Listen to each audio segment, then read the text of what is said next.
Salam sa inyo lahat mga bro. Ngayong hapon samahan niyo kong palitan ang maduming air filter ng Honda Click version 2 na ito. So kita niyo naman mga bro, ang dumi-dumi na. So tara, samahan niyo ako.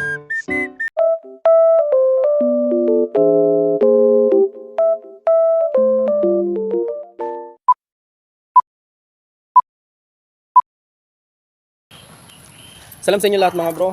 Ngayong hapon is magpapalit tayo ng air filter. So ayun. Saka dumating na rin kasi yung parcel natin na matting. Foot matting ng Honda Click. So ito. So ang gagawin ko is may tornilyo to eh. So hindi ko siya tutornilyo kasi sayang naman bubutasin natin to. So ang gagawin natin is bibili tayo ng double sided tape na 3M. Yung brand. Napakadikit nun mga bro.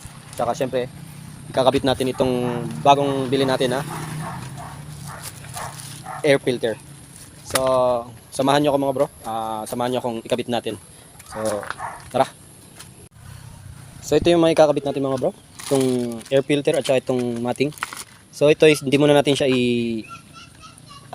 ito tornilyo kasi sayang naman kung bubutasin natin to. So, dito pala is kaninang umaga nakarwash ko na siya at napunasan na rin natin ng wax. So, kita nyo bagong-bago yung itsura niya, di ba mga bro? So, kasi chinek ko to nung nakaraan, nung isang araw. Binuksan ko yung airbox niya. So tumambad sa akin yung napakakapal na alikabok ng air filter. So naawa ko. So binilan natin ng bago ngayon. So yun yung kakabit natin ngayon. So napakarami na rin lumipas na araw na ginawa natin to or may kinabit tayo kagaya na lang nito. Itong isang set niya ng pass light, tapos head, high beam, low beam, tapos may hazard na rin siya. Nilagyan natin ng hazard. So plug and play lang yung nilagay natin, hindi tayo gumawa ng or nag-jumper ng ibang wire. So ito yung busina, tapos syempre yung turn lights. So testing natin mga bro.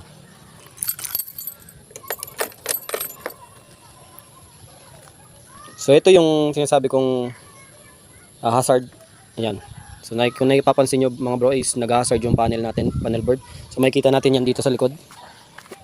So yan, may hazard dyan. So syempre hindi lang dyan, meron din dito sa unahan. So dapat accurate yan, sabay yan pag naka-hazard. So sa mga nagtatanong kung di ba nakakalobot yung hazard, so hindi naman po. Basta depende po sa paggamit at saka yung sa akin naman is hindi naman siya nag-jumper. So ito is kasama siya sa full set nitong ano na to. So kasi yung stock nito is nahulog yung ganito niya. So bumili ako nito. So domino po ito. Hindi naman siya totally original domino. So pwedeng na budget meal domino lang siya. So ito is yung busina niya. So pag pinatay natin yung hazard, so syempre ito yung turn lights. So right, tapos left. Yan. Tapos ito yung high beam. Yan, kung makikita niyo naka-high, high beam, low. So passing. So may passing tayo. So sa passing naman, gagawin lang natin is push down lang natin ito. Yan. So yun mga bro. So ito yung mga hindi natin na-vlog ng mga nakaraan ay kinabit natin, lalo na yung pinalitan natin ito, itong inner fender nya. So yung inner fender nitong una is basag. So tumama kasi yan sa pagtaas nung yung mga ginagawa ko na ganyan. So yung rampahan nila doon sa banda doon. Kasi yung unang mga rampahan yan is mga parang tinipak lang na mga semento. So nangyari doon is nagulungan nito. So tumayo yung semento na natipak. Tumama dito mismo. Kaya napagastos tayo. Nasa 800 din yung bilhin natin noon, nung inner fender. So tignan natin mga bro, yung luma niya pupunta natin. So ito yung luma niya bro, mga bro. Ito yung stock ano niya, inner fender niya na nabasag. Ito yun, basag na basag.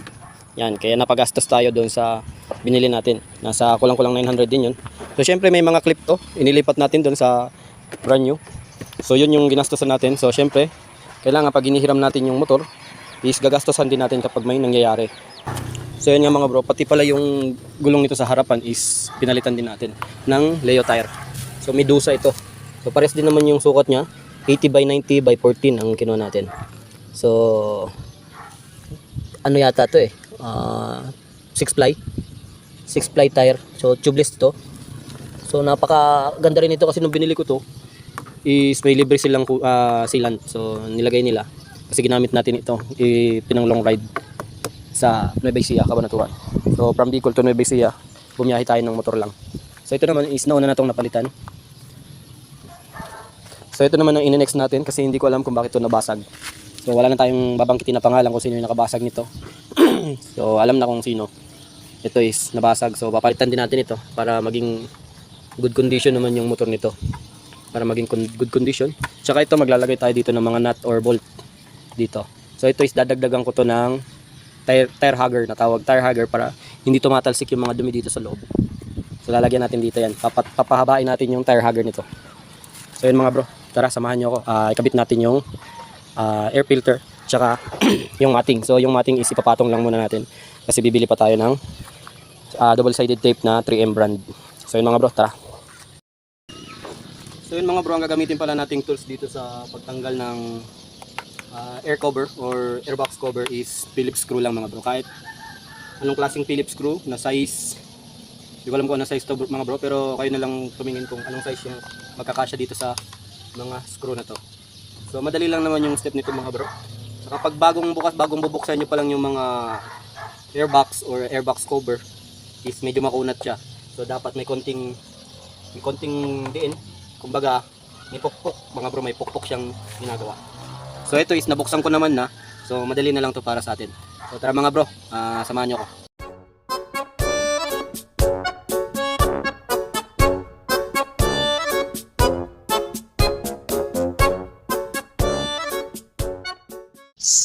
So tignan nyo naman mga bro kung gaano kadumi na yung air filter nito. So bakit nalaman ko siya na madumi na siya nung nakaraan is nilinis ko kasi yung CVT at saka tong airbox kasi lumubog po ito sa baha. So ginawa natin yung lahat ng paraan para hindi siya magkaroon ng sira or maagapan natin.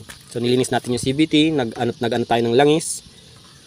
Siyempre sa gear oil, saka sa engine oil.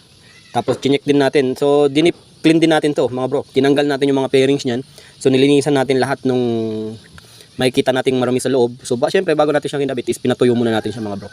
So ito, kung makikita nyo is malinis naman yung airbox cover niya. So ito yung sa ngayon lang to dumaan na mga ilang araw ko na rin kasi siya binuksan. So ito yung ilang araw pa lang to, mga 5 siguro o 1 linggo. Ganito na yung naipon niya na dumi kasi nga hindi rin ito nakakasipsip itong air filter na to. So ito yung itsura niya mga bro sa loob. So sa loob naman is ganyan. So nilinis na natin yan mga bro nung nakaraan. So ito ang bala ko kasi next project ko is i-repaint ko itong CVT cover. So gusto ko maging ano siya, back to normal o mas pagagandahin pa natin ang gagawin natin. So bumili din ako nung number 8 na socket wrench. Ito lang yung binili natin mga bro kasi ito is binigay sa akin to nung tatay ko nung pag-uwi ko ng Kabanatuan. So binigyan niya ako nitong isang set nitong socket wrench na Allen. Ito yon. So malaking tulong din to mga bro. So ito yung mga tools ko na hindi ko nabubungkalin kasi hindi ko naman kakailanganin. So tara mga bro, madali lang naman yung gagawin natin dito. So panoorin niyo mga bro. Tara.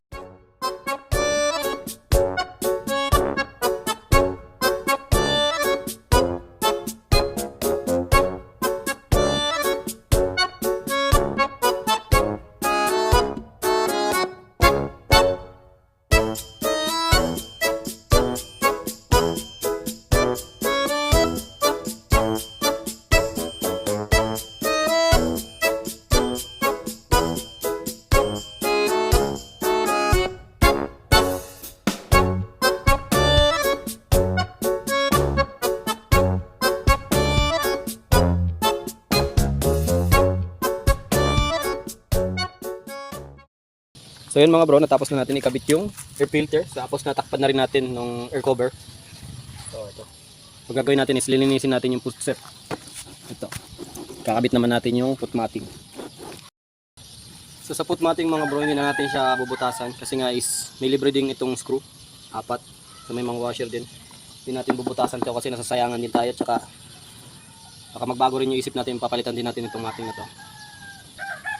So against mga bro, hindi ito mga sponsored. So ito binili lang natin aftermarket. So gagawin natin para hindi na natin butasan. So antay natin yung in-order natin na double sided tape na 3M brand. So yun yung ilalagay natin dito para hindi na natin ito butasan kasi pag hindi rin natin ito idinikit is baka may tendency na mahulog din siya mga bro. So ang gagawin natin syempre ipapatong na lang natin. So ang gagawin yan tapos na mga bro. Ito yung butas niya. So, nasasayangan kasi ako pag binutasan pa natin yung mga yan. So bibili na lang tayo ng double sided. So yan yung kulay niya, kulay black. So parang walang nagbago pero may matting siya. Yan. So tapos na natin ikabit yung air filter. So itong genuine na original or stock air filter hindi natin ito itatapon. So tetesting ko kung kaya ko linisin, kung washable ba to o hindi. Pero alam ko hindi siya washable. Kasi tignan nyo naman yung nangyari, sobrang dumi. So yun, naikabit na natin. Tetesting natin kung maganda yung higop ng hangin niya doon sa bagong air filter. Tara mga bro. So sa pag-i-start ng motor, antayin nyo munang lumabas yung zero niya. So na-change oil na rin pala natin yan, natanggal na natin yung mga ano. So may sinet ako dyan na trip. So kapag ang trip A ko is nag 2.5 na, so doon tayo magpapalit ng langis. So ang ginagawa ko sa langis mga bro, nakadalawang engine oil na ako, saka ako magsasabay ng isang gear oil.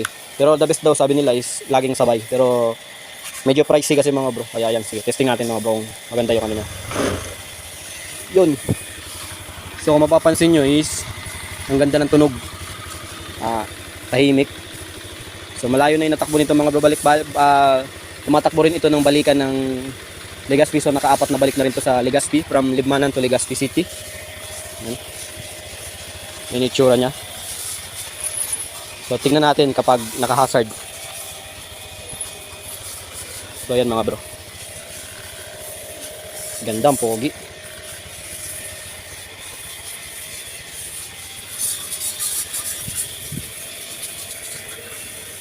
So yun mga bro, syempre bibigyan din natin siya ng isang malupit na montage.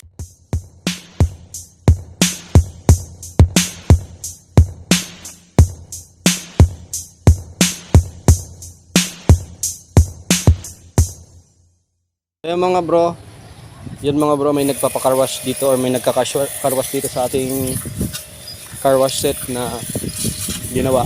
Ayan, tutuloy-tuloy yung negosyo natin kahit wala tayo dito sa bahay. So yun yung tricycle natin. So hindi natin siya nababiyahe kasi mahina pa naman yung biyahe ngayon dito sa Libmanan. So yan, standby siya, ginagamit lang namin siya pag mamamalengke, tsaka pag marami kami. Yan. So ito yung ating car wash. So yun mga bro, abangan nyo ako sa susunod na mga vlog, at mag-upload tayo sa YouTube at saka sa ating Facebook page. So ito yung ating natapos ngayon. So antayin nyo ating project na magre-repaint ng CVT cover. Magpapalit tayo ng cover nito, tambucho. Pati ito sa tire hugger, papahabain natin. Maglalagay tayo ng mga bolt na tama kasi may kulang dito na bolt, di ko alam kung bakit. Siguro nung pinalitan na hindi nila naikabit. Saka yun mga bro, nasabi ko na rin kung ano yung mga napalitan natin dito. So yun mga bro, hanggang dito na lang ang aking video. So lagi kayong mag-iingat at lagi tayong manalig sa Diyos. Yun mga bro, maraming salamat. Peace. Paki-follow po ang aking Facebook page, aking Facebook account, aking business page, at syempre ang aking YouTube channel. So maraming salamat mga bro. Ingat!